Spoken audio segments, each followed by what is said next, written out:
नमस्कार दोस्तों, ज्ञान विस्तार क्लासेज में आप सभी का स्वागत है। और दोस्तों, आज की इस क्लास में अपन पढ़ने वाले एलसीएम और एचसीएफ टॉपिक को। कुछ दिन पहले मैंने YouTube कम्युनिटी में एक पोल डाला था जिसमें 75% से अधिक विद्यार्थियों ने एलसीएम टॉपिक को कठिन बताया है। तो इसी कठिन टॉपिक को बिल्कुल इजी तरीके से मैं समझाने वाला हूँ। वीडियो को पूरा जरूर देखिएगा और ज़्यादा से ज़्यादा अपने दोस्तों को शेयर करिएगा। और पहली बार वीडियो देख रहे हैं तो सब्सक्राइब जरूर करके रखिएगा। समझते हैं आज के इस क्लास में एलसीएम और एचसीएफ को। तो सबसे पहले मैं आपको बेसिक तरीका समझा देता हूँ कि इसमें अंतर क्या रहता है और किस प्रकार से आप इसको निकालेंगे। तो अपन बात करते हैं एलसीएम और एचसीएफ के बारे में। तो यहाँ पर देखेंगे कि एलसीएम की बात करें, जैसे आपके पास कोई नंबर दे दिया आपको 12, 24 और 30, ठीक है। इसका आपको निकालना है एलसीएम।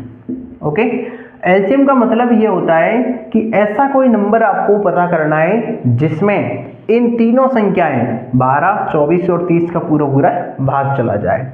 इसका मतलब एलसीएम बटा 12, 24 और 30, यानी कि आपको यहाँ पर एलसीएम की जगह ऐसा कोई नंबर लिखना है जिसमें इन तीनों संख्याओं का पूरा पूरा भाग जाता हो।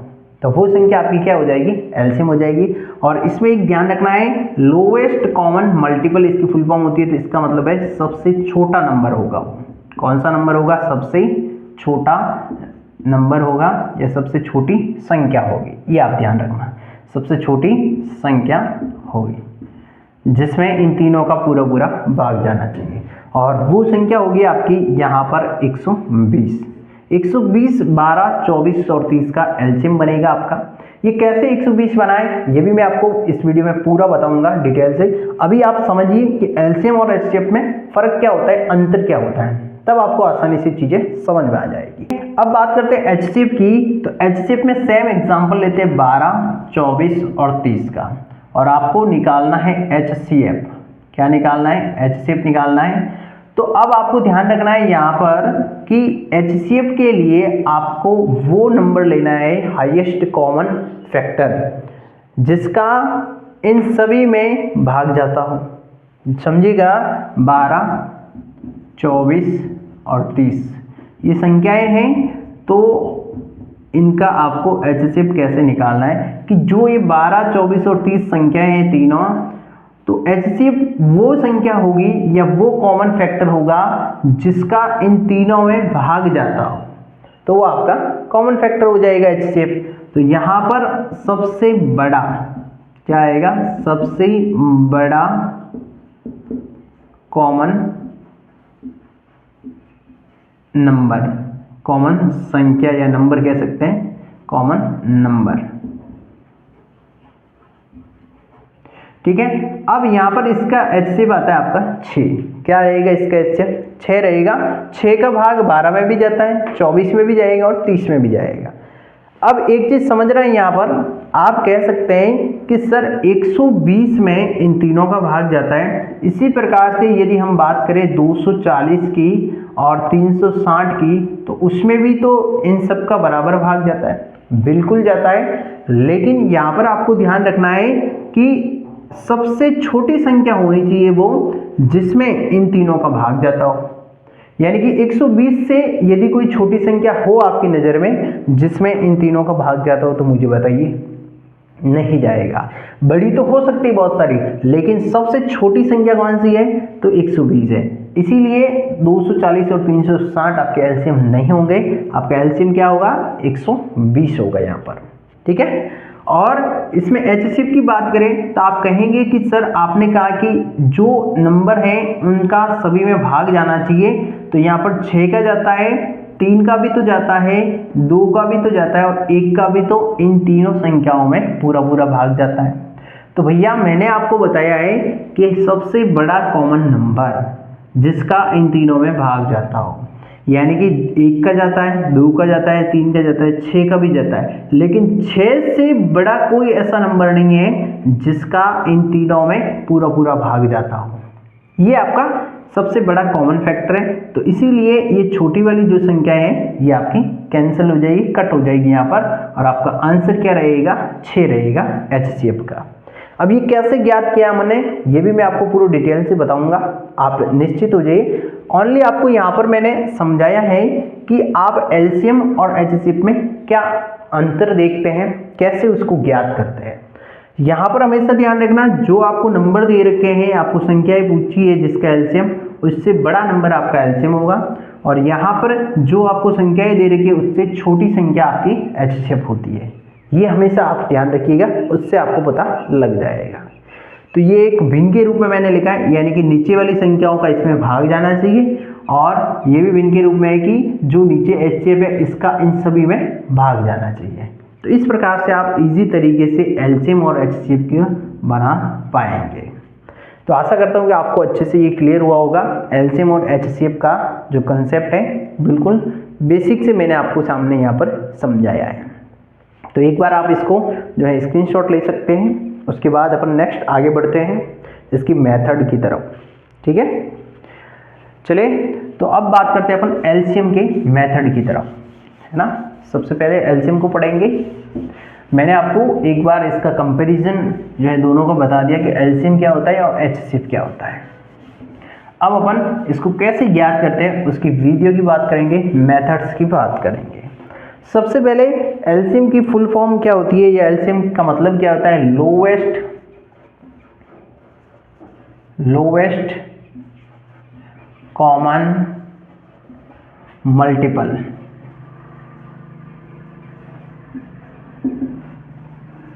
लोवेस्ट कॉमन मल्टीपल, और जिसको अपन हिंदी में क्या बोलते हैं, लघुत्तम समापवर्तक लस्य। क्या बोलेंगे, लघुत्तम समापवर्तक लस्य भी इसको बोलते हैं। अब आपको एक एग्जांपल से अपन समझते हैं। सबसे पहले अपन बात करेंगे भाग विधि की। किस विधि की, भाग विधि, यानी भाग विधि से आप किस प्रकार से एलसीएम ज्ञात करेंगे वो समझिएगा। इसको बोलते हैं डिवीजन मेथड।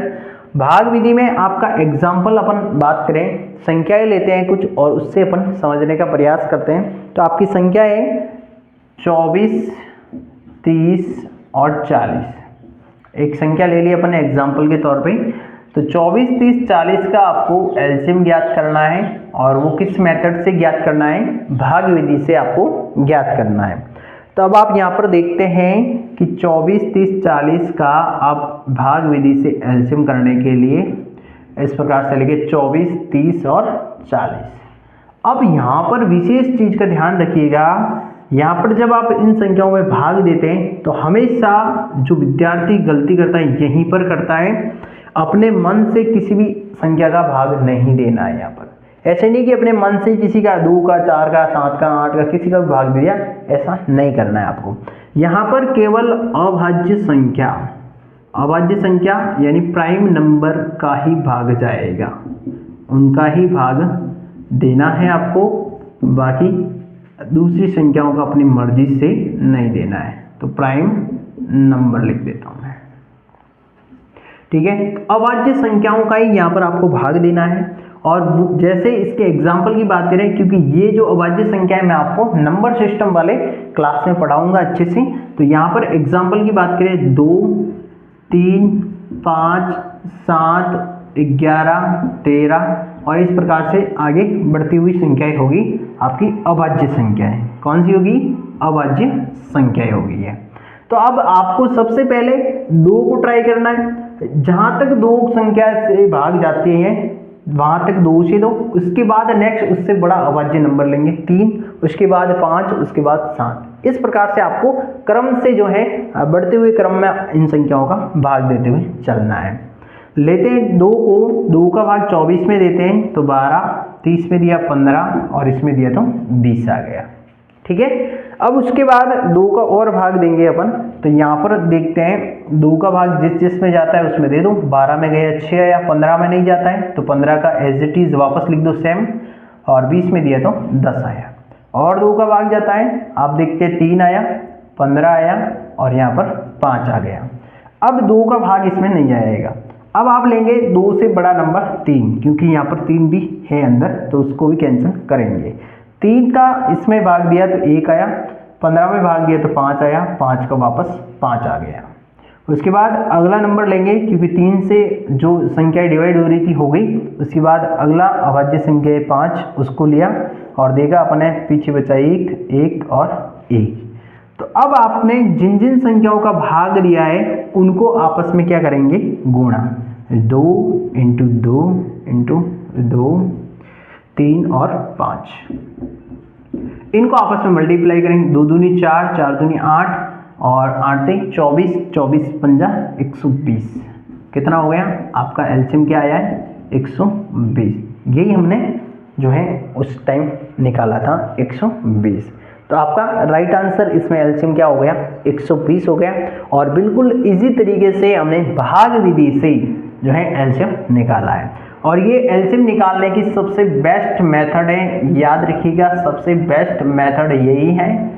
और भी है दूसरी मेथड, लेकिन उनके कंपेरेटिव तौर पे ये आपको सबसे अच्छी और सबसे आसान सी मेथड होगी, क्योंकि इसमें फटाक से आप आंसर निकाल सकते हैं। बाकी लॉजिकल मेथड भी होता है जिससे आप लॉजिक लगा के डायरेक्ट भी इनका निकाल सकते हैं। ये आपको मैंने यहाँ पर इजी तरीके से समझाने के तौर पर ये चीज़ बताई है।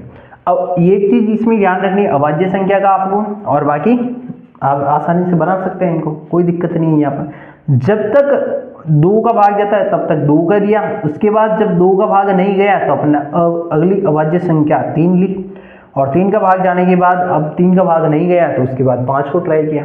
और इस प्रकार से आपको भाग विधि में सॉल्व करना है। तो आशा करता हूँ कि अच्छे से समझ में आया होगा ये भी। इसको अच्छे से देख लीजिए, इसका स्क्रीनशॉट ले लें। उसके बाद अपन बढ़ते हैं नेक्स्ट मेथड की तरफ।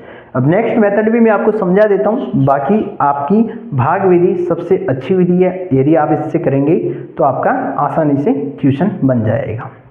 नेक्स्ट लेते हैं, क्योंकि विद्यार्थियों का अलग अलग दिमाग रहता है, उनको सारी चीज़ें बताना जरूरी होता है। अब देखते हैं अगली मेथड, दूसरी गुणनखंड विधि। ये तो हो गई आपकी भाग विधि। अब अपन गुणनखंड विधि की बात कर लेते हैं। सेकंड है गुणनखंड विधि, गुणनखंड विधि, फैक्टराइजेशन मेथड। इसमें आप एक एग्जांपल लेते हैं अपन, उसके बाद उससे समझते हैं। सेम वही ले लेते हैं, 24, 30 और 40, इसका एलसीएम निकालना है आपको।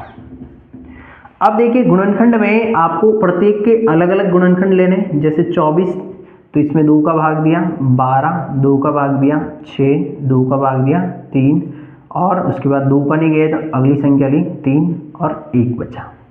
उसके बाद 30 का यहाँ पर गुणनखंड किया, फैक्टराइजेशन किया, तो अपन ने देखा 2 का भाग गया 15, फिर 2 का नहीं जा रहा है तो 3 का भाग दिया तो आ गया 5, फिर 3 का नहीं गया तो 5 का 5 में 1 बार।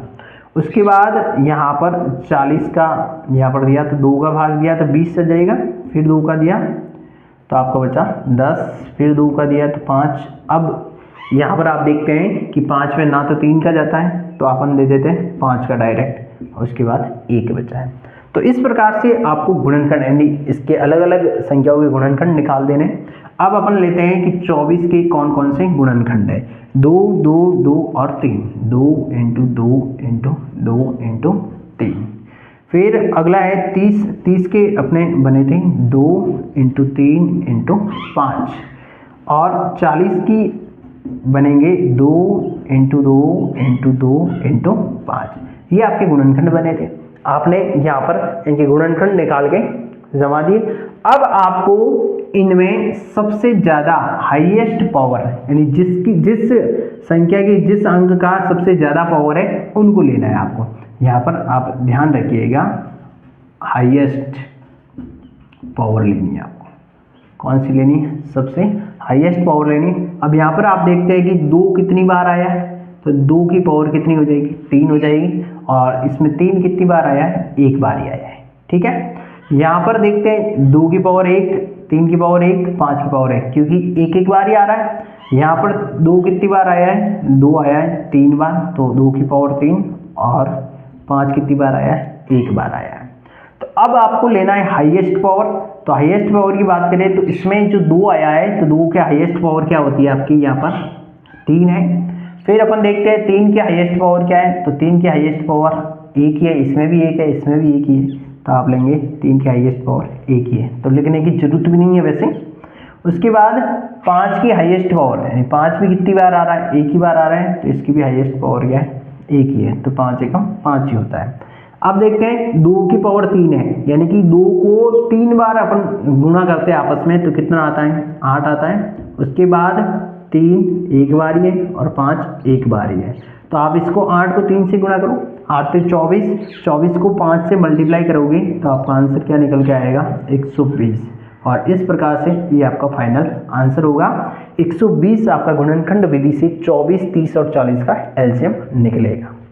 यहाँ पर मैंने बिल्कुल जो है एकदम शानदार तरीके से मैंने आपको समझाया है, जो आपके बच्चे की समझ में आ जाना चाहिए कि कैसे ये गुणनखंड विधि हल हुई है। लेकिन फिर मैं कहूँगा आपको भाग विधि एलसीएम निकालने की सबसे बेस्ट विधि है, आप उसी को फॉलो करें, अच्छा रहेगा। गुणनखंड विधि में आप खुद भी देख रहे हैं, अलग अलग से वापस से इसको पावर देखना वगैरह सारी चेक करना बहुत थोड़ा लेंथी काम है, ठीक है। बाकी आपकी मर्जी है, मेरा यहाँ पर आपको समझाने का काम है। नेक्स्ट बात करते हैं यहाँ पर अब अपन लॉजिक की। लॉजिक कोई मेथड नहीं है, वो आपको ओनली समझाने के हिसाब से है ना। लॉजिक कोई अलग से मेथड नहीं है, लॉजिकल मेथड ये डायरेक्ट आप जो है उसको लॉजिक से भी उसका निकाल सकते हैं एलसीएम, ठीक है। और आप सीखने के बाद ऐसे लॉजिक से ही निकाल पाएंगे, ये मैं मानता हूँ। बाकी स्टार्टिंग में आपको समझना जरूरी है कि वास्तव में एलसीएम और एचसीएफ कैसे काम करता है। अब बात करते हैं लॉजिकल मेथड की। जो लॉजिकल मेथड है उसमें क्या है, देखिए लॉजिकल मेथड। लॉजिकल मेथड कोई मेथड नहीं है अलग से, ये आपको ऐसे ही समझाने के लिए है, आपके दिमाग से ही ये होगा कि किस प्रकार से आप उनको लॉजिक से कर पाते हैं संख्या को। एग्जाम्पल अपन वही रखेंगे 24, 30 और 40, ठीक है। अब आपको लॉजिकल मेथड में आपको एक चीज़ ध्यान देनी है कि आप कोई भी दो नंबर लें और उनका एलसीएम निकालें, पता करें। तो अपन यहाँ पर बात करते हैं कि 30 और 40 इनका एलसीएम ले कि भाई ऐसी कोई नंबर होनी चाहिए, संख्या होनी चाहिए जिसमें 30 का भी भाग जाए और 40 का भी भाग जाए। तो अपन लेते हैं कि भाई 40 लेते हैं तो 40 का जाता है लेकिन 30 का नहीं जाता है। फिर 40 का डबल करते हैं अपन, यानी कि जो बड़ा नंबर होता है ना, आपको कोई भी संख्या पूछी जाती है एलसीएम में, जो भी बड़ी संख्या होती है उसके गुणज के रूप में आप बढ़ो आगे, कहीं ना कहीं आपको मिल जाएगा, यानी कि उसका पहाड़ा आगे बढ़ाते जाओ। 40 में नहीं गया तो आप 40 का डबल यानी 2 गुना करते हैं तो कितना होता है 80, फिर भी 30 का नहीं गया, फिर 40 का 3 गुना किया आपने तो कितना हुआ 120।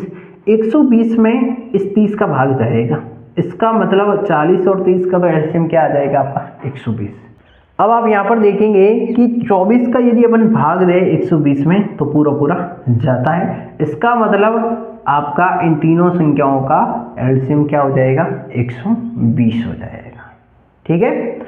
और ये आपका लॉजिकल मेथड से आप डायरेक्ट भी कर सकते हैं। अब नेक्स्ट एक और एग्जांपल लेते हैं अपन।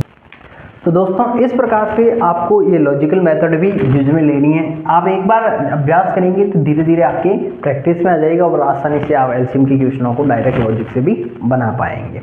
एक एग्जांपल लेते हैं अपन कि 5, 6, 7 और 8 का आपको एलसीएम निकालना है। तो आप सबसे पहले दो नंबर लेते हैं, 5 और 6 का एलसीएम क्या हो सकता है 30, जिसमें 5 और 6 दोनों का भाग जाता है। अब अपन देखते हैं क्या 7 इस 30 के अंदर है, तो 7 में यदि अपन भाग देते हैं तो नहीं जाता है, इसके अंदर नहीं है। तो अपन देखते हैं कि 7 का तो भाग नहीं जाएगा, तो इसको अपन इससे क्या कर देंगे गुणा कर देंगे।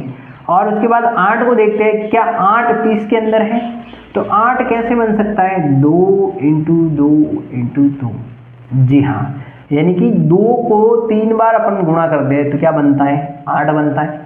यहाँ पर आप देखिए 30 से, तो 30 के आप गुणनखंड देखते हैं 15 × 2 बनता है तो क्या होता है 15 दूना 30 होता है।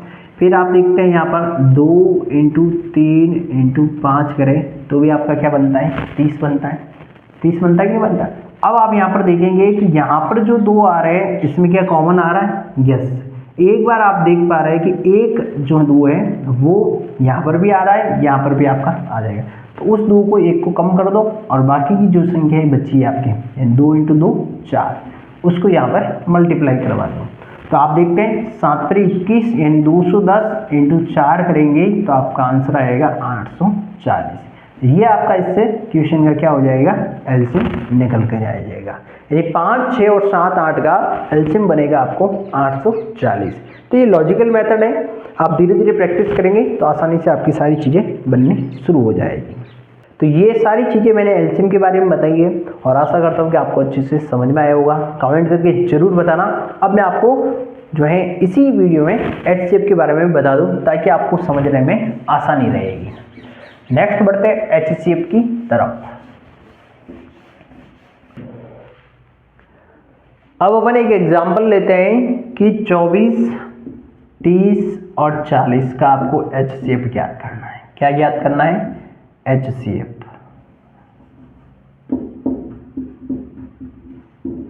ज्ञात है।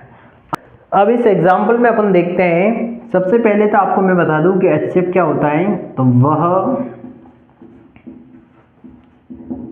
बड़ी से बड़ी संख्या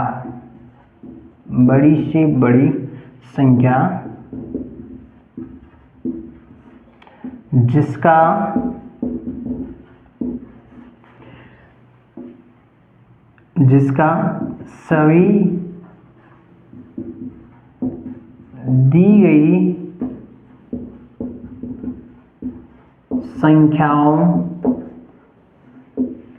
संख्याओं में भाग जाए। यानी वह बड़ी से बड़ी संख्या होगी जिसका सभी दी गई संख्या यानी 24, 30 और 40 में पूरा भाग चला जाए। यहाँ पर इस परिभाषा का मतलब ये है। अब अपन ने देखा कि 24, 30 और 40 जो संख्याएं दे रखी है उसका एचसीएफ क्या होगा, वह संख्या होगी जिसका इन सभी में पूरा भाग चला जाए और वो संख्या क्या होनी चाहिए, सबसे बड़ी होनी चाहिए। क्या होनी चाहिए, वो संख्या सबसे बड़ी संख्या होनी चाहिए। अब यहाँ पर अपन देखते हैं कि यहाँ पर गुणनखंड विधि से सबसे पहले समझने का प्रयास करते हैं। गुणनखंड विधि, इसके अंदर आप प्रत्येक का गुणनखंड निकालेंगे। जैसे बात करते हैं 24, 30 और 40, जिस प्रकार से अपन ने एलसीएम में निकाला था उसी प्रकार से इसके भी गुणनखंड निकालेंगे अपन। तो देखते 24 का 2 12, 12 में 2 का भाग 6, 6 में 2 का जाएगा तो क्या हो जाएगा, 3 बचेगा, 3 का 3 में दिया तो 1 बचेगा। उसी प्रकार से 30 का भी अपन ने किया था तो 15 में 2 का नहीं जाता है, 3 का भाग दिया तो 5 आएगा, 5 में 5 का दिया तो 1 बचा। उसके बाद 40 की बात करें, 2 का दिया तो 20 आया, 2 का भाग दिया तो 10 आया, 2 का भाग दिया तो 5 आया। अब इसमें 3 का जाएगा नहीं तो 5 का भाग दिया तो 1 आया। यानी इस प्रकार से आपको इन संख्याओं के गुणनखंड निकालने हैं। ठीक है, गुणनखंड निकालने के बाद आप देखेंगे कि यहाँ पर इनके फैक्टर कौन कौन से हुए गुणनखंड के। तो यहाँ पर देखना 24 की बात करें 2 गुणा 2 गुणा 2 गुणा 3 आया है। और 30 की बात करें तो 30 के गुणनखंड बने हैं 2 × 3 × 5। और 40 की बात करें तो 40 के गुणनखंड बने हैं 2 × 2 × 2 × 5। अब आप मेरे को ये बताइए कि इन संख्याओं के जो आपको गुणनखंड निकले हैं इसमें हाईएस्ट कॉमन फैक्टर सब में कौन सा है। तो अपन देखते हैं कि 2 इसमें भी है, 2 इसमें भी है, 2 इसमें भी है, लेकिन 3 इसमें है और 40 में नहीं है। 5 की बात करें तो 5 40 में 30 में लेकिन 24 में नहीं है। इसका मतलब अपना कॉमन हाईएस्ट कॉमन फैक्टर इसमें कौन सा निकल के आ रहा है सामने। तो अपन देखते हैं कि तीनों में जो संख्याएं आ रही है वो है 2 और वो सबसे बड़ा नंबर है। इससे बड़ा कोई नंबर नहीं है जो तीनों में आ रहा हो 24, 30 और 40 के अंदर। तो इसका मतलब अपना इसमें राइट आंसर क्या हो जाएगा आपका कि 24, 30 और 40 का आपका एचसीएफ क्या हो जाएगा, 2। ये आपका इसका राइट आंसर हो जाएगा। 2 आपका यहाँ पर क्या निकल के रह जाएगा, एचसीएफ निकलेगा। ओके, तो ये आपने अच्छे से समझा है, देखा है। अब बात करते हैं आगे भाग विधि की। ये तो हो गई गुणनखंड विधि। तो एक चीज आपको ध्यान रखनी है, जिस प्रकार से एलसीएम निकालते समय आपको भाग विधि सबसे बेस्ट बताई थी मैंने, भाग विधि ये है एलसीएम निकालने की सबसे अच्छी विधि। और एचसीएफ निकालने की आपको एकदम अच्छी विधि बात करें तो गुणनखंड विधि आपकी एलसीएम निकालने की, एचसीएफ निकालने की अच्छी विधि मानी जाती है। ये आपको नोट कर देना है, ध्यान रखना है इस चीज का। भाग विधि से थोड़ा ये बड़ा हो जाता है, इसलिए हर एक का अलग अलग करने का तरीका है। नेक्स्ट बात करते हैं अपन आगे मेथड की, भाग विधि वाली, है ना। आपको समझाना जरूरी है ताकि आपको एक ही वीडियो में सारी चीज समझ में आ जाए कि वास्तव में ये कैसे निकाला जाता है, इसकी कौन कौन सी मेथड्स हैं। अब यहाँ पर मैं आपको भाग विधि की बात करें, अपन किसकी बात करें, भाग विधि की। तो भाग विधि आप देख लीजिए, यहाँ पर अपन इसी एग्जाम्पल को भाग विधि से सॉल्व करते हैं। एचसीएफ की भाग विधि। अब यहाँ पर आप क्या करेंगे कि सबसे पहले इन दो नंबर को लेंगे, ठीक है, और भाग दें। जैसे कि मैं यहाँ पर आपको बता देता हूँ, 30 लिया और इसका 24 का भाग दिया मैंने। 24 का 30 में भाग गया एक बार और 24 आया, पीछे कितना बचा 6।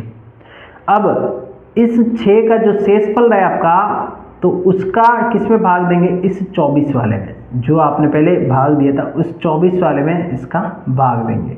तो 6 का भाग आपको अब 24 में देना है। तो आप देखते हैं कि 6 चौक 24, यानी कि पूरा भाग चला जाएगा और पीछे क्या बचेगा 0। लेकिन अपने पास एक और संख्या है 40। यदि ये दो ही संख्या होती है इस क्वेश्चन में, 24 और 30, और इसका एचसीएफ पूछता अपने को, तो क्या आता अपना 6 आता। लेकिन यहाँ पर एक और संख्या है 40, उसका भी आपको एचसीएफ निकालना है। तो आप देखेंगे 40 जो है वो सबसे छोटा जो आपका एचसीएफ आया था इन दोनों का, उसका इसमें भाग देंगे। तो 6 बार जाएगा, 6 चंग 36 होगा, पीछे कितना बचेगा 4। अब इस 4 का भाग देंगे इस 6 के अंदर, तो 4 का भाग 6 में गया एक बार और कितना बचा यहाँ पर 2। अब आप देखते हैं कि 2 का भाग आपको किस में देना है, इस 4 वाले में देना है, और ये 4 यहाँ पर लिखा। 2 का भाग दिया आपने, 2 दूनी 4, यानी पूरा चला गया। इसका मतलब आपका एचसीएफ क्या होगा 2, यानी कि वो संख्या आपकी एचसीएफ होगी जिससे आपकी संख्या क्या हो जाती है, पीछे 0 शेषफल आपको प्राप्त होता है, उस संख्या का आपको क्या कहलाएगा, एचसीएफ कहलाएगा। तो इस प्रकार से हमने सीखा है कि आप यहाँ पर भाग विधि से थोड़ा लेंथी हैं। इसमें सबसे पहले 2 नंबर लिए, 30 में 24 का भाग दिया, फिर हमने देखा कि 6 आया शेषफल, फिर शेषफल जो आया है उसका भाग दिया इससे 24 के अंदर, और 24 के अंदर भाग दिया, 4 बार गए 0 आ गया। लेकिन अपने पास एक नंबर और है 40, तो जो अपना लास्ट एचसीएफ आया था, या लास्ट जो नंबर था जिससे ये 0 हुई थी संख्या, उसका अगले वाली जो संख्या और दे रखी उसमें भाग देंगे। तो आपका गया था 6 चंग 36 बार, 4 बचा, फिर 4 का इस ऊपर वाले 6 में वापस भाग दिए यहाँ पर, तो कितना आया आपका 2 आया, और 2 का इस 4 में वापस भाग दिया तो आगे 0 आया। इसका मतलब ये क्रम है भाग देने का आगे से आगे, और ये विद्यार्थी को सबसे ज़्यादा कंफ्यूज करती है। इसलिए मैं कहता हूँ कि आपको एलसीएम ज्ञात करना है तो भाग विधि काम में लो, और एचसीएफ ज्ञात करना है तो गुणनखंड विधि काम में लो, सबसे बेस्ट मेथड है। बाकी लॉजिकल से तो आप कर ही सकते हैं, लॉजिक लगाकर तो वो तो आप सीखेंगे ही। तो ये बात थी इसमें। तो दोस्तों आशा करता हूँ कि आपको ये सारी चीज़ें अच्छे से समझ में आई होगी जो मैंने मेथड्स बताई है, और दोनों में मैंने गुणनखंड विधि और भाग विधि दोनों बताई है, और आपने भी अच्छे से उनको सीखा है। तो दोस्तों इस प्रकार से आज की इस वीडियो में हमने एलसीएम और एचसीएफ के बारे में समझा। इनका कंपैरेटिव तौर पर मैंने आपको सारी चीज़ें बताई है, और एलसीएम और एचसीएफ की जो मेथड्स हैं वो भी मैंने बताई है, गुणनखंड विधि और भाग विधि दोनों में। एलसीएम निकालने की सबसे अच्छी विधि है आपकी भाग विधि, और एचसीएफ निकालने की सबसे अच्छी विधि है आपकी गुणनखंड विधि। तो इससे आप निकालेंगे तो अच्छे से निकलेंगे। और दूसरी चीज़ होती है आप लॉजिक से करते हैं तो वो तो आप कर ही लेंगे धीरे धीरे, जैसे जैसे आपकी प्रैक्टिस बनेंगे। बाकी अपन अगले सेशन में इसके और भी आगे के सवाल देखेंगे। अभी हमने ओनली इन चीज़ों को समझा है, बेसिक्स को जाना है, और अगली वीडियो में अपन इसके क्वेश्चन भी हल करने वाला है। तो दोस्तों आज की क्लास में इतना ही, मिलते हैं अगली क्लास में, तब तक के लिए धन्यवाद। जय हिंद, जय भारत।